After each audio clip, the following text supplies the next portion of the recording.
Morata punya Dybala di depan tapi nggak bisa bikin satu target gitu. Itu kan jadi apa ya? Ya bisa dibilang memalukan lah karena ini lagi-lagi kita lawak sih. Itu bercanda apa gimana? tahu. Itu kayaknya pemain Juve juga ngelakuin itu, jangan oper ke Bernadesi. Lu jadi kasih bola ke dia ya, Ge. Mainin coba ganti formasi, walaupun itu juga agak nggak mungkin sih ngeliat Conte ganti formasi sih.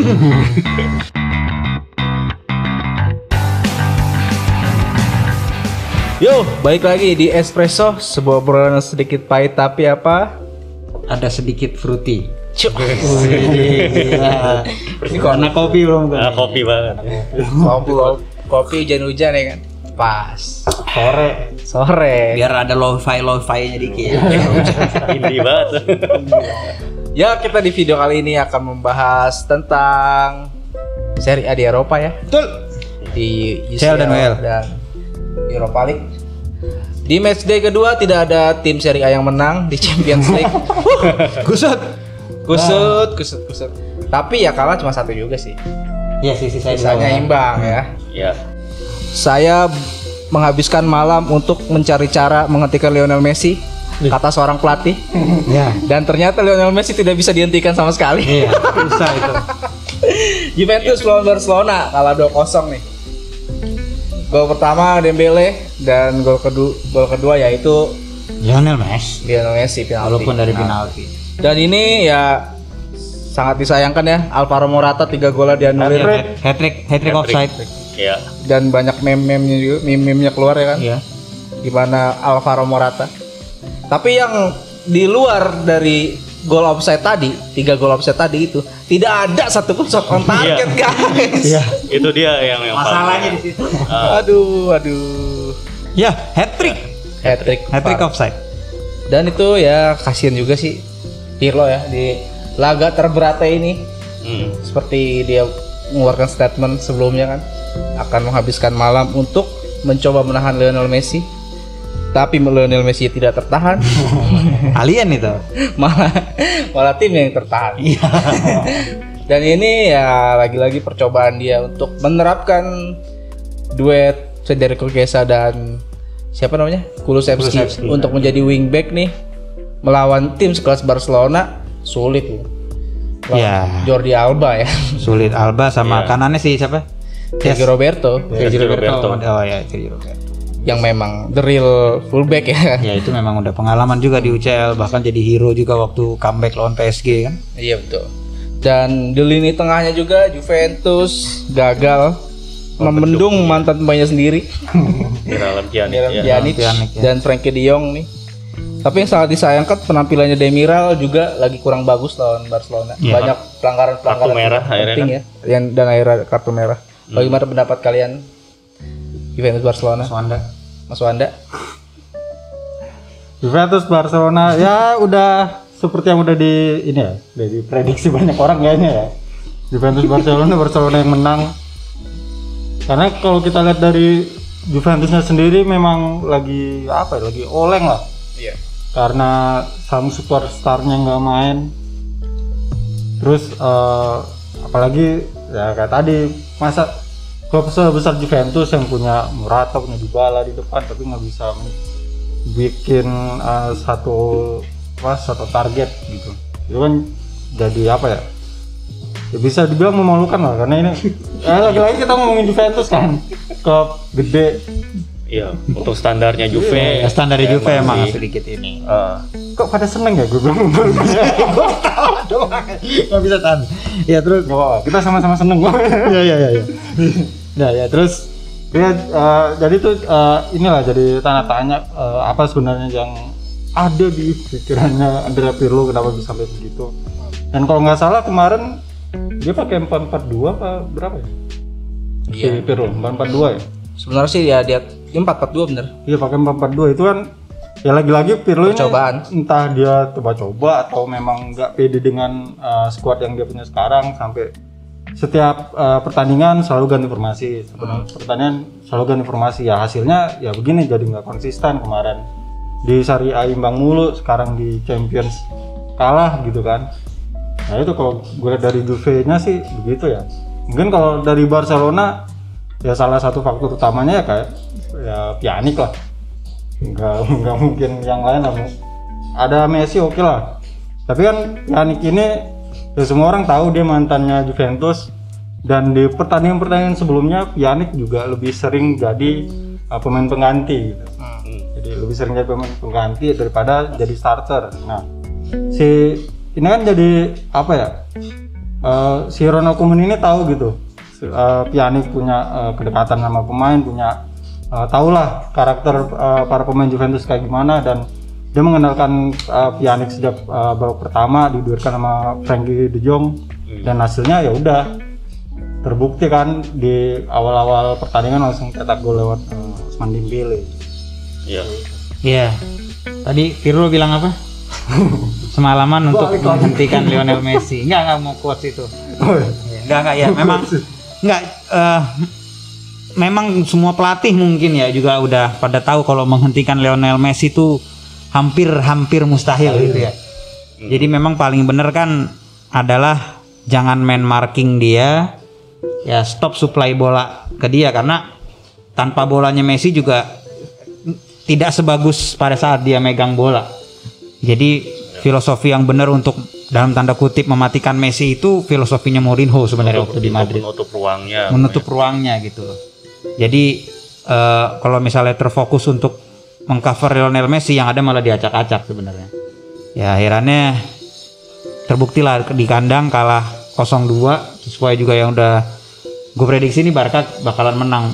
Walaupun memang dua-duanya sama-sama pelatih baru di klubnya, kecuali Koeman walaupun baru di Barca tapi kan sudah pengalaman megang timnas Belanda apa ya. Jadi kelihatan ada beda kelas juga sih dari sisi pelatihnya kalau gue lihat ya gitu. Jadi kekalahan Juventus ini mungkin memang sedikit rada disayangkan ya, nggak ada shot on target gitu loh. Tapi kalau gue lihat dari sisi pengalaman pemain yang ada di Barca dan di Juve juga, ya memang Barca ada di atasnya Juve gitu loh. Jadi kekalahan yang menurut gue wajar. Justru ya tadi Wanda tadi bilang kalau Ronald Koeman berhasil memaksimalkan Pjanic, tapi di lain pihak Andrea Pirlo gagal memanfaatkan Arthur sebenarnya juga dari Barcelona gitu. Ya ini juga emang ya itu juga tadi yang Romzi bilang juga, kelas antara kedua pelatih ini juga emang masih kelihatan ada gapnya, dimana ini juga wajar karena ya Pirlo belum berpengalaman gitu, sementara Ronald Koeman udah cukup berpengalaman. Tapi sebenarnya kita sebelum pertandingan, kalau gue sih tadinya yakin Juve menang sebenarnya awalnya gitu, karena ngelihat waktu itu Barcelona di El Clasico juga nggak tampil bagus kan, sementara ya Juve di Serie A ya walaupun juga masih naik turun, masih oke lah performanya gitu. Tapi emang ternyata di pertandingan lawan Barcelona ini emang kelihatan Juve itu ya terutama ya Pirlo ya belum nemuin komposisinya pemain sih, dan cara bermainnya juga kelihatan nggak ada polanya gitu, kayak pemain passing kemana, pola passingnya juga masih belum jelas gitu. Terus pola permainannya, cara skemanya juga nggak jalan, lebih banyak ngandelin individu pemain, yang mana kalau ngandelin individu pemain ini juga terbatas karena nggak ada sosok Ronaldo di sini yang pembeda gitu. Ya udah jadinya ya terutama Barcelona juga, kalau ngeliat Barcelona si Ronald Koeman mainin seorang Pedri ya, pemain muda umur 17 tahun. Itu dipuji sama Marchisio tuh. Iya, jadi trio gelandang serangnya Pedri, Messi dan juga si Dembele itu emang mainnya bagus banget. Dan terakhir juga Ansu Fati pas masuk itu juga, kalau dia langsung nembak tuh yang ada satu peluang ya itu mungkin skornya juga bisa lebih banyak buat Barcelona gitu. Nah ini menurut gue ya pelajaran berharga lah buat Pirlo untuk segera memperbaiki situasi ini, soalnya kalau enggak tekanannya makin berat lagi kalau ya nggak bisa bangkit. Pirlo aja bilang Barca harusnya cetak 8 gol gitu. Waduh. Iya. Ya emang saking jeleknya permainan Juventus. Nah, di match day 3 nanti Juventus bakal melawan Ferencvaros kan? Iya. Kita kenal semua pemain Ferencvaros. Banyak the next yoi. Si kenal. Nah ini kayaknya Juventus nggak boleh lengah sama sekali ya. Iya. Oh, ini wajib menang. Wajib menang. wajib menang. Untuk menjaga peluang ya kan. Betul. Ya karena memang seperti prediksi di awal ya Mas ya. Ini grupnya Barcelona Juve ini ya, Barcelona Juve ini kayak cuman rebutan siapa 1-2. 1-2 aja ya. Iya. Siapa juara grup, siapa runner up. Dan laga-laga melawan Ferencvaros kayak gini nih. Menurut kalian Juventus harus gimana mainnya? Harus menang men, nggak bisa. Ya mainnya dengan cara apa gitu? Ya ini urusannya. Biasa aja menang kok. Ya, urusannya Pirlo. Tapi sebenarnya gimana caranya ini kan kalau lihat dari statistik lawan Barca kemarin dan juga lawan Verona waktu di Serie A-nya ya. Itu kan dia kan sebenarnya ini dengan Ronaldo atau tanpa Ronaldo ya maksud gua. Juve itu kan kurang memaksimalkan peluang jadi gol. Sebenarnya mereka untuk apa ya namanya? Chance creation-nya tuh ada sebenarnya. Iya. Ada maksudnya, cuman tinggal eksekusi di depannya aja itu finishingnya gitu-gitu tuh harus dibenahin lagi walaupun kayak ya memang di sini adalah tugasnya seorang Ronaldo sebenarnya kan. Morata itu kan bisa dibilang ya pocher lah, gimana sih? Yang oportunis lah bisa dibilang kayak gitu, nyari bola-bola yang dia tuh golnya tuh kadang-kadang gol-gol yang kayak bola cepet atau yang menggagalkan offside trap gitu kan. Pocher tuh biasanya kan lebih kayak gitu. Ya sebenarnya tinggal itunya aja sih dimaksimalin gitu loh. Dan ini sebelum melawan Ferencvaros di Serie A-nya dia lawan Spezia ya. Iya, Spezia. Nah itu dari situ sih udah harus mulai dibenahin. Jadi pas lawan Ferencvaros ini walaupun mungkin klub kecil juga gitu ya, mungkin di UCL ya maksud gue nggak tahu di liganya. Tapi untuk di atas kertas ini bukan tandingannya Juve gitu loh maksudnya. Jadi ini Juve harus bisa menang, nggak hanya let's say nggak harus skornya 3-0 4-0 tapi menangnya tuh nyaman. Gitu loh. Nggak harus ngebantai 6-0 tapi nyaman gitu loh, mainnya enak gitu. Luan? Ya sama sih. Ya lawannya Ferencvaros gitu kan, ke Hungaria kalau nggak salah. Iya. Ya nggak ada alasan lah buat Juventus kehilangan poin gitu, apalagi katakanlah kalah. Ya seenggaknya bisa main kayak lawan Dinamo Kiev kemarin juga udah bagus lah. Juventus menang 2-0 oke lah. Ya, gue bilang juga karena ini pertandingan penting, menurut gue Pirlo nggak usah terlalu banyak ya kayak bereksperimen atau yang coba untuk ngeraba-raba formasi. Maksud gue dia harus udah nemuin formasi sejak yang tadi lawan Spezia tadi, terus dilanjutin ke lawan Ferencvaros ini dan maksimalkan Ronaldo lah terutama karena emang cuman Ronaldo yang bisa jadi pembeda untuk kondisi saat ini. Mungkin untuk menang nyaman tadi yang Romzi bilang itu emang yang idealnya kayak gitu. Tapi kalau emang belum bisa menang nyaman, paling nggak ya menang dulu lah. Paling nggak naikin mentalnya dulu. Terus di laga grup apa Wan, Inter Wan? Tahu grup apa? Dan grup yang satunya ada gitu. Di sisi lain Inter bakal menghadapi laga berat ya lawan Real Madrid.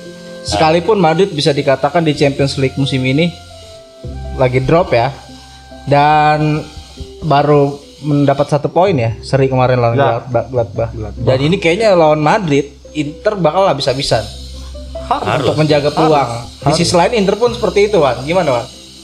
Harus nggak ada alasan lagi buat Inter kalah ya. Kalah apa? Imbang.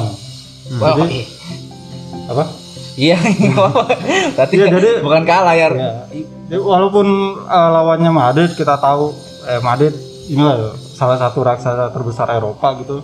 Jadi kalau gue lihat peluang Inter untuk menang sih tetap ada. Yoi. Sekalipun misalkan nanti Lukaku katakanlah nggak bisa main gitu. Tapi kalau kita lihat dari segi Madridnya kan yang nggak lebih baik dari Inter. Apalagi oke lah Inter masalahnya cuman dari performa di lapangan. Real Madrid ini kan masalahnya juga di timnya sendiri nih kayak kemarin si Karim Benzema sama Ferland Mendy juga bermasalah. Jangan ngoper Vinicius ya. Iya. Lawak sih. Itu bercanda apa gimana? Tahu. Itu kayaknya pemain Juve juga ngelakuin itu, jangan ngoper ke Bernadesi. Lu jadi kasih bola ke dia ya, Ge. Iya udah lanjut. Pinter banget lagi nyari temen yang sama-sama Prancis ya. Iya. Benzema. Ini makanya gue bilang Atalanta harus nurunin 3 pemain Belanda. Iya. Iya, jadi itu gua rasa sih bakal jadi faktor penting juga di pertandingan nanti. Apalagi kan Benzema ini kan satu-satunya andalan Madrid di lini depan ya. Mereka nggak punya backup di posisi striker. Jopik. Luka Jovic nggak pernah dimainin. Kasihan juga. Jadi kalau gue lihat sih itu akan jadi beban si Zidane sendiri, apakah dia tetap mempertahankan egonya dengan terus memainkan Benzema atau kasih Benzema sedikit pelajaran lah karena atas ucapannya sama si Ferland Mendy itu gitu. Jadi kalau gue lihat sih faktornya nanti ya di Madridnya karena tadi performanya juga lagi jelek dan masalah di timnya. Masalah internal ya. Masalah internal di tim antar pemain. Mas Adi dulu, Mas Adi. Iya. Ya ini gua rasa sih dua tim ini punya kepentingan yang sama karena start yang kurang oke gitu di Liga Champions ya. Nah ini menurut gua harusnya Conte yaitu tadi yang Wanda bilang bisa manfaatin situasi internal Madrid juga yang lagi agak goyang. Soalnya Madrid kan biasa tuh kalau tim mereka itu udah digoyang isu internal biasanya agak kusut gitu, ngaruh ke lapangan gitu. Masalah kebintangan pemain, terus kayak masalah ego pemain ini juga jadi PR-nya Madrid nih musim ini gitu. Padahal mereka musim lalu juara La Liga, harusnya sih di UCL juga bisa tampil bagus gitu. Tapi di sini Inter, gue juga ngeliat Conte masih belum belum nyumbangin kemenangan buat Inter di UCL, dan lagi-lagi untuk kesekian kalinya publik udah kembali meragukan gitu. Ini saatnya menurut gua Conte itu ya udah mainin coba ganti formasi, walaupun itu juga agak nggak mungkin sih ngeliat Conte ganti formasi sih. Mustahil. Apalagi nggak ada Lukaku juga, bakal main 3 back juga. Ya tapi dengan ya kualitas pemain Inter gua rasa sih punya peluang lah paling nggak untuk nahan imbang di Bernabeu. Kalau menurut gue justru di pertandingan ini ya Madrid lawan Inter sebenarnya tekanan yang lebih besar itu adanya di Madrid sebenarnya ya, karena dia belum ada bahkan dia kalah gitu loh. Inter walaupun belum mendapat poin penuh tapi dia nggak kalah. 2 pertandingan draw gitu loh. Jadi memang tekanan ada lebih di Real Madrid, beban ada lebih di dia, jadi kemungkinan konsentrasinya jadi rada sedikit buyar itu juga ada di sisi Real Madrid. Nah ini yang memang harus dimanfaatkan oleh Conte. Kalau misalkan lanjutin yang kata Mas Adit tadi, kalau Conte kayaknya rada mustahil buat ganti taktik, gue setuju. Tapi kalau emang mau ngerubah ya mendingan coba, ini juga mustahil sih merubah total gitu ya. Maksudnya manfaatin ini seorang Eriksen yang memang dulu sempat main sampai ke final Liga Champion. Iya. Waktu itu ya ibaratnya. Jadi coba deh lu sedot pengalaman Eriksen di Liga Champion ini buat para pemain yang lain. Maksudnya gitu loh. Cobalah cari yang pas buat dia, komposisi yang pas yang akhirannya justru bisa jadi keunggulan buat Inter karena bisa bikin ngagetin si Zidane lah. Dengan taktik yang baru ngagetin Zidane, akhirnya jadi kemenangan yang mengejutkan gitu loh. Atau bahkan mungkin setelah Inter menang ini bisa jadi ya udah Madrid itu malah jadi nggak lolos, ngerti ya?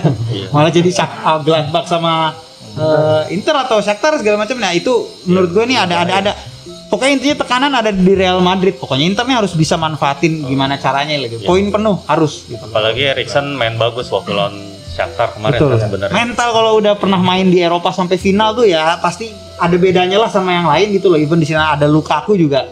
Ya dia nggak pernah ngerasain final UCL gitu ibaratnya ya. Ya ada Eriksen udah terlatih, gue bilang tuh harus dimanfaatin sih sama si Conte. Oke. Terus Zenit lawan Lazio.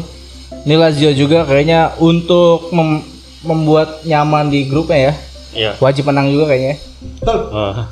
Dan Zenit lagi kurang bagus juga. Ya. Gimana menurut kalian? Kalau gue sih ini di pertandingan ini lebih ke sisi supporternya sih lebih. Baik Lazio atau Zenit kan terkenalnya condong ke sayap kanan dua-duanya ini. Oke. Kan yang itulah Zenit punya track record kurang bagus dalam hal supporternya, sikap supporternya terutama terhadap pemain-pemain berkulit berwarna. Paling gitu. nanti ada ya Mas ya di stadion. Ada ya di Rusia ya. Rusia Ukraina. Rusia Ukraina. Boleh. Iya ya udah boleh. Ya ini ya maksudnya ya teror supporternya emang agak-agak gawat di kalau di Zenit ini. Ya apalagi mereka juga belum pernah menang juga, padahal Zenit itu justru pot 1 kan. Pot 1 karena juara Liga Rusia juga. Ya, tapi menurut gue di pertandingan ini kalau secara teknis sih harusnya Lazio bisa nyuri poin lah, bisa nyuri poin 1 aja. Itu menurut gue udah bagus karena ini buat bekal di putaran kedua nanti di matchday 4-5-6 mereka akan 2 kali main di kandang nih. Kalau paling enggak nih Lazio udah 2 kali main tandang, kalau bisa nyuri poin itu udah bagus buat mereka sih gue bilang. Ya kalau gue pede Lazio bakal menang sih. Karena gue ngelihat performa dari sebelumnya aja gitu loh. Di UCL-nya juga ya dia belum kalah dari lawan Dortmund, lawan Club Brugge. Ya Zenit sendiri malah justru lagi kusut di UCL gitu loh. Jadi peluang Lazio cukup gede buat menang ya justru. Gue yakin sih malah Lazio ini menang. Yakin gue, maksudnya apalagi kalau full tim gue yakin ini menang.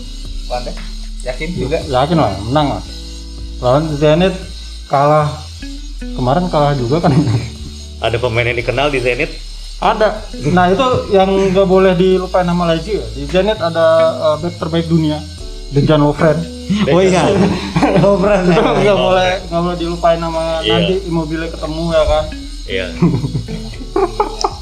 Ada penyerang Iran Sardar Azmoun di Zenit. Ada Artem juga. Ya banyak sih pemain Rusia. ada Malcolm. Malcolmnya Barcelona. Cuman sejauh ini kalau kita lihat di Liga Champions kan belum terbukti ya. Iya, belum. Jadi bisa lah Lazio menang. Nah ini nih Atalanta lawan Liverpool nih. Ini gimana Wan? Mana Wanda? Jago Liverpool lu. Jago Liverpool dia, gue tahu nih. Gimana nih? Tanpa Van Dijk gimana nih? Kira-kira. Bisa masih ada Van Dijk KW mas. Si Rhys William kan sama tuh. Siapa? Rhys William. Sama. Bukan Joe Gomez. Oh, Joe Gomez juga Gomez. Joel Matip main gak sih? Matip cedera juga kalau salah. Sulit. Sisanya di belakang Joe Gomez sama Rhys William itu. Ya udahlah. Cuman ya kalau kita lihat tren Atalanta di belakangan ini sih gua pede bisa menang ya. Liverpool ya walaupun sempat hancur di Aston Villa kan berhasil bangkit terus menang-menang mulu gitu kan. Alisson udah main nih. Alisson udah main, terus di sisi tuan rumah Atalanta justru sebaliknya. Yang di awal-awal musim nih, awal-awal pembagian grup Liga Champions banyak yang ini kan membantu Liverpool mampus nih ketemu Atalanta. Tapi ya sekarang kalau kita lihat tren sekarang kan justru si Liverpoolnya yang lagi di atas dan Atalantanya malah belum bisa justru secara mengejutkan tertahan di lawan Ajax. Gua yakin bisa menang sih Liverpool. Ini pasti jaga Atalanta. Ya. Inilah uniknya sepak bola ya yang kayak tadi Wanda bilang pas ada pemilihan pot itu Atalanta pas ketemu Liverpool habis nih Liverpool gitu kan. Tapi ternyata justru keadaannya sekarang ya berbalik seperti standar, memang Liverpool diunggulkan di atas kertas gitu loh. Itulah uniknya sepak bola, secepat itu berubahnya. Yang awalnya bakal dijagokan 2-3 pertandingan fatal udah turun. Nah ini memang gue sendiri kalau prediksi doang ya secara netral gitu memang Liverpool bakalan menang sebenarnya feeling gue, tapi gue tetap mau gimana pun akan support Atalanta dan ditambah dengan absennya Virgil van Dijk terus Joel Matip ya. Iya. Ya ini ada apa ya, secercah harapan buat Atalanta setidaknya setidaknya bisa ngambil poin lah, berbagi poin sama Juve gitu loh ya. Tapi memang yang gue takutin justru memang si Mohamed Salahnya ini lagi ngeri banget nih, golin terus dari kemarin di IPL juga. Iya. Cukup serem ya. Jadi itu sih yang harus perhatiin ya, karena memang lagi-lagi nih di grup ini memang punya 3 tim yang memang gaya mainnya tuh mirip. Iya. Jadi ini bakal permainan dengan intensitas tinggi lagi nih kayak Atalanta Ajax gitu loh. Bakalan seru lagi dan ya ada kemungkinan juga bakal skornya tuh gede jumlahnya gitu. Ya. Ini lagi-lagi juga kita bilang bahwa nanti di akhir fase grup kita harus kehilangan salah satu Atalanta, Ajax atau Liverpool di fase gugur nanti. Nah, itu bakalan kehilangan yang besar juga. Tapi di pertandingan lawan Liverpool ini sih gue ngerasa Atalanta punya peluang juga gitu karena ya di Liverpool tadi walaupun Mohamed Salah lagi bagus-bagusnya, tapi di lain sisi kayak Firmino ataupun siapa Sadio Mane kan lagi belum top form lah bisa dibilang. Terutama Terus Firmino itu. ya Firmino lagi kurang oke gitu. Ini menurut gua kesempatan juga buat Atalanta sih untuk bisa ngalahin Liverpool. Walaupun mungkin kalau untuk menang itu gue juga belum berani memprediksi bakal menang, tapi paling enggak ya kalau berbagi poin bisa itu. Paling Atalanta ya cuma perlu juga si Gasperini ya yang Romzi bilang tadi jangan terlalu banyak nyimpan pemain-pemain terbaiknya. Justru dikeluarin semua pemain terbaik di sini, skema terbaik. Kalau emang si Josip Ilicic belum optimal ya pasang Malinowski aja di situ gitu atau si Muriel karena emang ngasih pressure terutama nggak adanya Van Dijk. Menurut gue Dufan Zapata tuh bisa merajalela sih di kotak penalti. Itu paling benar Atalanta Gitu tuh sih, 3-4-1-2 udah. Pas Salik belakang Zapata sama Muriel udah dua tengahnya itu biarin Fruller sama Deron, kanannya Hateboer, kirinya Gosens udah. Oke. Baiknya bodo amat dah. Main nyerang. Baik, kita lanjut ke Liga malam Jumat. League Maljum. Friday Night League. Ya, Milan menang 3-0 lawan Sparta Praha. Terus Roma tadi kita baca 0-0. Sociedad kalah lawan Napoli. Ya. Ini 2 menang, 1 seri, yang gak ada yang kalah ya di Europa League ya. Iya. Ya Milan meskipun dengan pemain cadangannya tetap bisa meraih hasil maksimal Mas ya. Iya. Dan ini ya sebenarnya memang kalau misalnya ngeliat pertandingannya pun ya Milan udah bisa menang lebih gitu dari 3-0. Ya di sini sebelum pertandingan juga Sparta Praha kehilangan 4 pemain terbaiknya yang mana kita juga nggak kenal siapa. Katanya gitu. Mau disebutin. Ya enggak. Pertandingan ini Disebutin cuma percuma aja. si kenal gitu kan. Ya ini memang dari awal juga udah yakin PD Milan bakal menang dan terbukti Milan menang dengan nyaman yang kayak gue bilang tadi di review Juve Barca nih. Kalau bisa nyaman kayak gini sebenarnya enak gitu loh. Maksudnya dengan lu tidak memainkan pemain yang skema terbaik, pemain inti, lu bisa menang gitu loh dengan skor yang marginnya juga lumayan 3-0. Dan di match ini yang performa yang gue pengen sorot adalah si Diego Dalot ini. Ini dari awal memang gue sangat senang pas dia datang ke Milan karena gue tahu ini potensi pemain bagus banget gitu loh. Mourinho tuh aja tuh memang nge-keep dia di MU, dibeli dulu, dimaininnya entar karena tahu dia bakal jadi bagus gitu dan akhirannya dipinjemin ke Milan. Pas lagi lawan Sparta Praha ini perform 1 gol 1 assist. Iya. Dan akhirnya gue juga baca-baca MU itu juga udah tahu ini pemain bakal bagus jadi di lawan biasa doang kan nih ke Milan nggak ada opsi to buy jadi bakal ditarik lagi. Jadi menurut gue ya manfaatin aja nih pemain yang kayak gini gitu loh. Coba disering dikasih kesempatan ini sih kalau dari match ini menurut gue man of the match-nya kalau menurut gue ya si Diego Dalot. Selain Brahim Diaz ya. Oke, Wan lu gimana? Milan. Seneng Bang. Gua kan Liga Eropa gak bisa banyak komentar ya. Gitu aja. Can relate. Sombong sekali Anda. Tahunnya masuk 32 besar Liga Eropa Inter ntar. Ya. Kalau dari Milan sih ini ya gue sangat apa ya?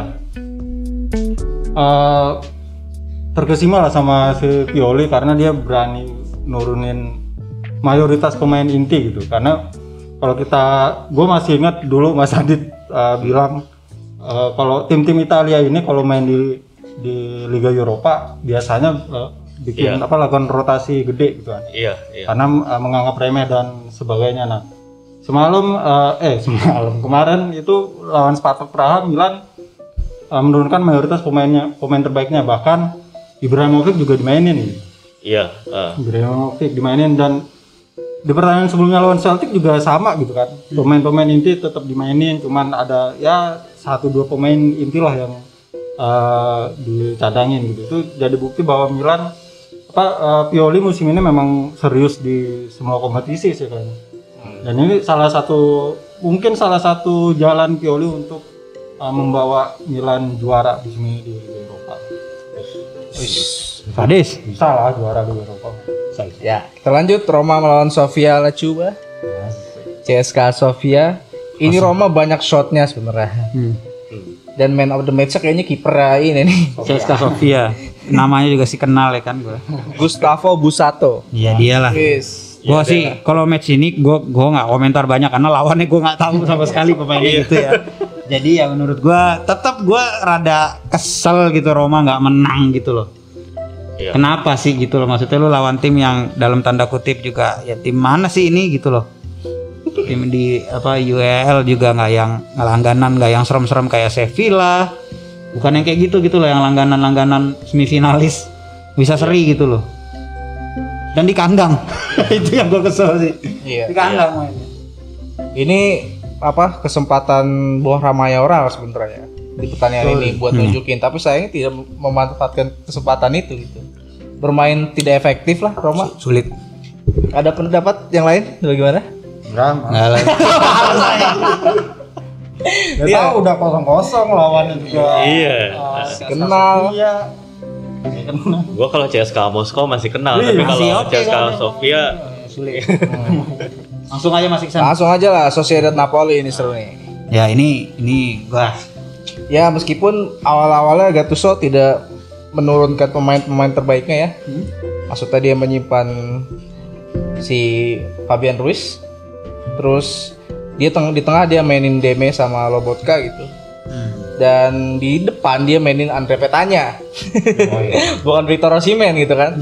jagoan lu. Lawan Real Sociedad meskipun di babak kedua dia dimainin. Dan ini akhirnya kan yang ngegolin jagoannya Wanda, Matteo Politano. ya, Itu biasanya Politano kalau selama di Inter tendangan begitu nggak pernah gol. Giliran di Napoli nendang begitu bisa gol. Buset. Gimana pendapatnya nih Napoli nih? Gue terkejut dengan Napoli bisa menang. Soalnya lawannya Sociedad, pemuncak klasemen di La Liga. Ada David Silva di sana, ada Oyarzabal. Oyarzabal dan itu kan Sociedad lagi on fire lah musim ini. iya. Di pertandingan pertama Liga Eropa juga mereka menang dan di sisi lain Napolinya kalah gitu kan lawan AZ Alkmaar. Jadi ya Napoli menang apalagi di kandang Sociedad sih sangat mengejutkan lah buat gue ya. Walaupun menangnya 1-0 tapi ya jadi modal berharga Gattuso di pertandingan nanti lawan apa sih? Rijeka. Tadi Iya. Real Sociedad ini sebenarnya salah satu tim yang cukup menarik lah gitu musim ini di La Liga, bahkan di kompetisi Eropa juga gitu. Dan soalnya mereka punya pemain yang tadi kayak Mikel Oyarzabal, terus ada juga Alexander Isak, itu penyerang The Next Ibra. Kalau yang main FM pasti tahu Alexander Isak. Iya. Itu sekarang juga jadi pimpinan klasemen di La Liga. Tapi yang sebagaimana kita bahas juga sebelumnya, Gattuso itu selalu bagus kalau ngelawan tim yang kuat gitu. Tim yang kuat, tapi kalau ngelawan tim yang lebih lemah kadang-kadang suka ngaco gitu kan. Ya, ini emang terbukti sekali lagi di pertandingan ini. Padahal mainnya juga di San Sebastian di kandangnya Real Sociedad. Ini tentunya ini bekal yang bagus juga. Recover mereka habis kalah dari AZ Alkmaar di matchday pertama. Jadi mereka ini yang ngejaga peluang lah untuk bisa lolos ke babak selanjutnya. Dan ini udah apa ya? Ya ini ajang pembuktian juga buat Gattuso sebenarnya bahwa dia itu harusnya bisa ngangkat tim ini ke paling nggak ke babak fase gugur lah atau sejauh mungkin di Europa League gitu. terus nanti dia bakal menghadapi Rijeka ya di matchday ketiga Napoli di kandang Rijeka. Dan pemain Rijeka Si kenal. Cari mantan pemain aja yang sekiranya kita kenal dulu. iya. Rijeka itu ke Kroasia kan? Kroasia. Tapi kemarin si Sociedad ini juga sebenarnya tuh dia kehilangan sosok si Martin Odegaard juga ya balik. Iya, Odegaard. Tuh gawat kan itu sebenarnya di Real Ya, makanya Sociedad. gantinya David Silva. Tapi itu Napoli juga setelah menang 1-0 dia mainin Osimhen, dia mainin Lozano, Iya. dia mainin Mertens, mestinya ya udah cari aman juga gitu. Nah ini kalau Rijeka nih apa namanya dasar klasemen nih kemarin kalah Sociedad terus kalah juga lawan AZ Alkmaar. Ya harusnya menang lah Napoli ya. Menang Menang. nyaman. Nggak ada ini lagi alasannya Gattuso. Nah ini yang ditakutkan sebenarnya. Ini Gattuso lawan tim yang begitu juga. Tahu takutnya. Iya. Dan menurut gue sih jangan sampai ngeremehin lagi kayak pas lawan Akmar ya. Oh. Harus total lah. Ya, Gimana? ini sih Menang. prediksinya mah ya udah jelas Napoli menang kalau menurut gua. Nggak bisa. Ya karena lawannya juga ya aduh gimana ya kalau di FM tuh pemainnya tuh nggak nongol semua gitu namanya tuh hitam nggak bisa diklik. Gua nggak tahu soal pemain. Kalau kemarin ada fans klub Kroasia yang satu lagi tuh Split ya. Iya. Aduh, Split. Tapi kalau Rijeka nggak tahu deh. Oke, dari namanya aja udah gitu. Ya udah, menang lah Napoli lah. Menang. Nggak usah panjang-panjang. Terus Roma melawan CFR Cluj. Iya. Klay Gua- Cluj Klay, apa? apa Gua nggak bacanya, ngertinya Mas? juga sih kenal juga kan. Iya, CFR Clutch. Ini sebenarnya yang disayangkan ya Roma daftar cederanya masih banyak ya. Siapa aja sih yang ini? Diawara, Zaniolo, Pastore masih cedera, Smalling ya. Smalling masih kayaknya. Smalling masih. Dia nggak tahu nih nanti bisa main atau enggak lawan CFR. Udah 4 doang ya? Itu kan maksudnya main Iya pemain intinya ya 4 ya. Sian banget dah. Do. lawan Chloe nih. Cluj. Cluj masih baca ya. CFR Cluj udah lah Tapi ini bahasa kan Indonesia aja. CFR Cluj ini nih, poinnya sama nih sama Roma nih. Iya, kemarin Empat. menang kan. Nah, menang bener. Lawan BSC Young Boys ya. Ini juga gua nggak ada prediksi yang terlalu gimana karena pemainnya juga jujur. Ya gue cukup di sini nggak mau jadinya soto ya. Maksudnya lawannya gue nggak tahu jadi ya. Ya tapi kalau level sih gue yakin Roma jauh di atas si FR Clay ini gitu loh. Cluj Clay ini ya harus menang dengan nyaman sih di Europa League itu. Challenge-nya buat semua tim ya itu lu pas lawan tim yang dalam tanda kutip antah berantah itu kadang-kadang rotasinya nggak tepat gitu loh. Toto timnya juga tim lawannya juga Toto jadi apa kejutan. Tuh. Iya, perjalanannya jauh Perjalanan jauh mungkin capek atau jet lag atau gimana susah tidur ya kan. Beda jam ya, jadi ngaco gitu mainnya. Ini menang lah. Menang. Yoi. juga. Anda ada pendapat? Imbang lagi lah. Kayak beda lah. Lawan CSKA Sofia aja imbang kan, apalagi CFR Cluj yang ya gitu-gitu kan. Cluj ini sempat beberapa kali ke Liga Champions. Iya, ini juga pernah ketemu di Liga Champions sebenarnya Roma sama Cluj, cuman berapa tahun lalu itu udah lama banget.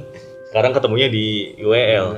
Jadi ya kalau mau objektif sih Cluj peluangnya cukup ada.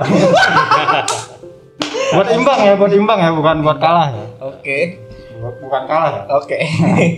Ya udah langsung aja ke match day ketiga. Nah, ini kayaknya lawan terberat Milan di grup ya, Mas? Iya. Iya, Lille. Lawan Lille. Yang biasanya mengorbitkan pemain-pemain mahal Iya. Simher, dalam beberapa Rafael tahun Leao, terakhir, ya kan? Si siapa?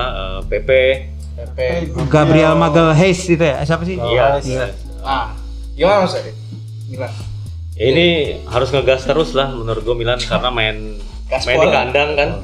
Ini di match day 1 2 3 ini Milan 2 kali main di kandang, menurut gue maksimalin aja buat dapat poin penuh supaya nanti di match day 4 5 6 paling nggak ada rotasi buat balik lagi fokusnya ke Serie A. Paling gitu aja. Ya, Bung Romzi. Ya itu ya. Kalau gue masih yakin Milan secara materi pemain masih di atas Lille ya. Secara materi pemain masih di atas Lille, dan juga Lille kan sempat keserimpet nih sama Celtic draw kan. Iya. 2 sama walaupun dia menang, jadi amit-amit misalkan seri gitu loh. Ya Milan masih ada di posisi yang cukup aman, tapi kalau bisa memang menang karena ini mainnya di kandang Milan nih. Yang ini di kandang Milan kan yang Iya. match day 3 ini. Iya. Ya peluang Milan cukup besar sih, walaupun dengan skuad seperti yang dipakai pas lawan Sparta, gue yakin Milan juga masih bisa menang gitu. Ya, kayaknya Anda juga yakin. Milan Nah, nggak ada alasan Milan kalah. Iya. Sekalipun misalkan nanti Milan melakukan rotasi ya, karena kan udah dua kemenangan nih, jadi ya nggak ada salahnya lah siapa si Pioli kasih kesempatan untuk pemain lain buat ambil sebagai starter sih. Ini ya jadi kesempatan bagus lah untuk pemain-pemain kayak Brahim Diaz, Tonali, Krunic buat jadi pilihan utama nanti. Kolombo nggak Kolombo? Sulit lah itu. Justru gue mendingan lihat Krunic sekarang bagus mainnya. Ya seenggaknya Ibra diistirahatin dulu lah, kasihan kan. Baru Tua. sembuh udah. Oke, cukup sampai di sini aja video kali ini. Kalau punya pendapat lain, silakan tulis di kolom komentar ya. Ya, jangan sekali lagi jangan dijadiin judi prediksi kita ya. Bahaya. Ini terima kasih untuk yang sudah menonton sampai habis. Ciao.